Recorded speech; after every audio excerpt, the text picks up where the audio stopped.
We are the first church of Knoxville, established in 1792, planted on the founder of Knoxville's turnip patch. So we have been planted here for quite a while. We are an urban church. We are excited to be downtown. We've been a Matthew 25 church for probably 2 years. It's a foundational part of who we are, to serve those that that need Christ's love and mercy and justice.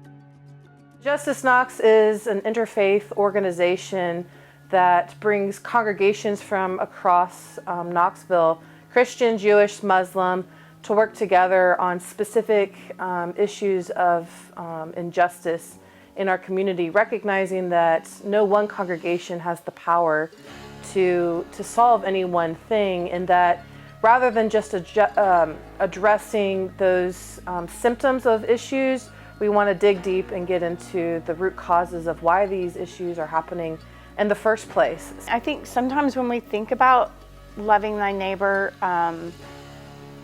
we forget about the rest of the sentence, love thy neighbor as yourself. Justice Knox comes at loving thy neighbor from more of a, I want to stand up for my neighbors and make sure that systems are treating them fairly, that they're being treated fairly. Our issues that are chosen are always started at the grassroots level. We always go into what we call house meetings with our local congregations and ask people what concerns them in the community, and these themes and these stories start to arise. And so one of our more recent ones is surrounding transportation, and there's a real problem because so much of Knoxville, you have to have a car. If you don't have a car, you really are out of luck. The bus routes often take hours for people to get from place to place. So even if they are utilizing public transportation, we know that it often takes a very long time for people to drop off their kids, then get back on the bus, and then go to their place of work, and then do it all in reverse again. And so we are working with the Knoxville Area Transit System to come up with solutions to address this. It affects me personally. I don't have a car to get around. And at the time I had hip surgery, and they told me that I would have to walk to the bus. I'm independent, you know? And they don't understand that that's what we people want, especially the seniors in this community. They want to be able to get around, because we're still able-bodied. I have been to the park and held hands and talked about unity and sung songs after a shooting.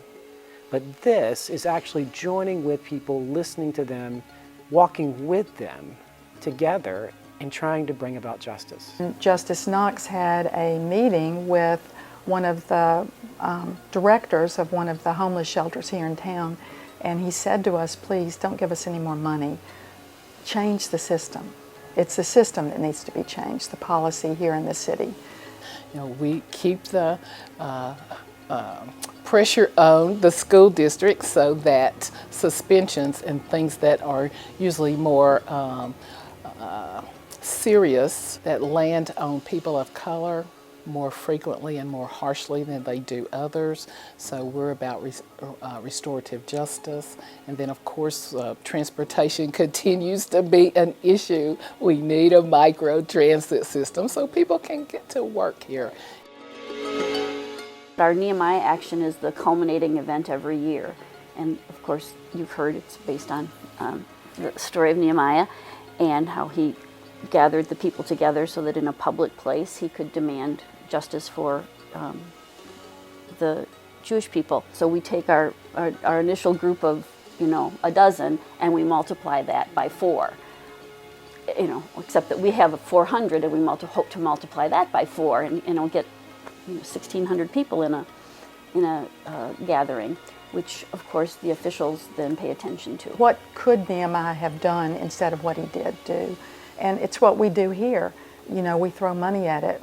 Nehemiah didn't start a food pantry or didn't do any of those things. And it takes people power. It doesn't take money power.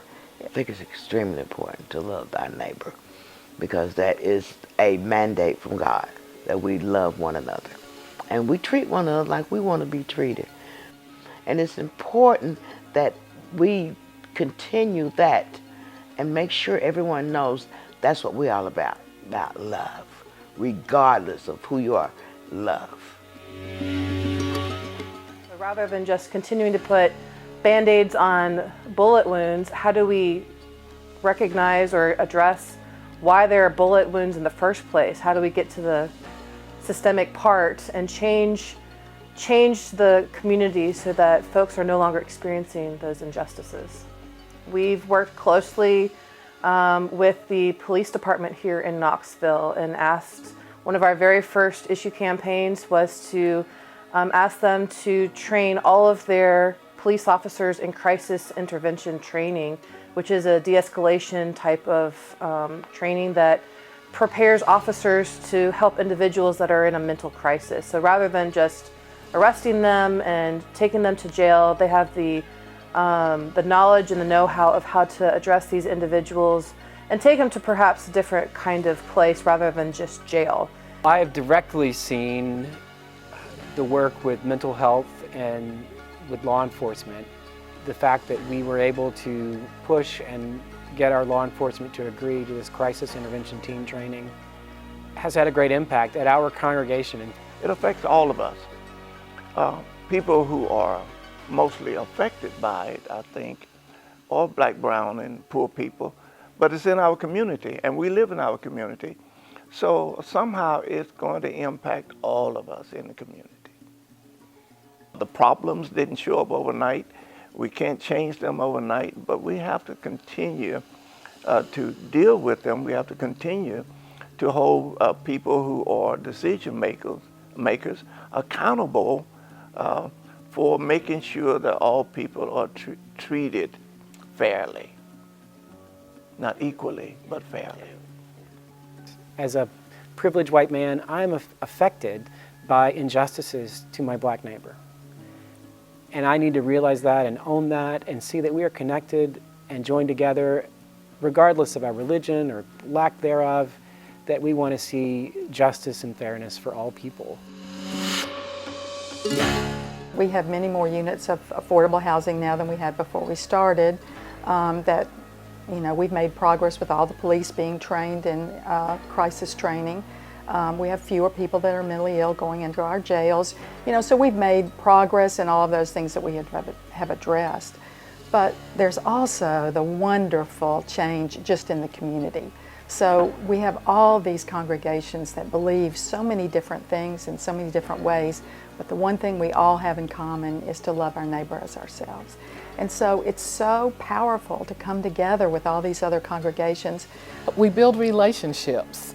There are people in Justice Knox that I think I would never have met otherwise, even though we're all in, the religious community here, but our paths don't always cross, and they certainly don't bring us together to work on common issues. So that, for me, is a thing that makes me all in, and I'm going to stay all in. Justice ministry has brought a new dimension of church ministry that I had never encountered before. It's exciting. It's messy. It's long haul work that does not get done quickly. If you want to do this kind of work, it takes a lot of commitment and digging in, and it takes time to understand what community organizing looks like as well. But it's exciting, and I wouldn't change it for anything.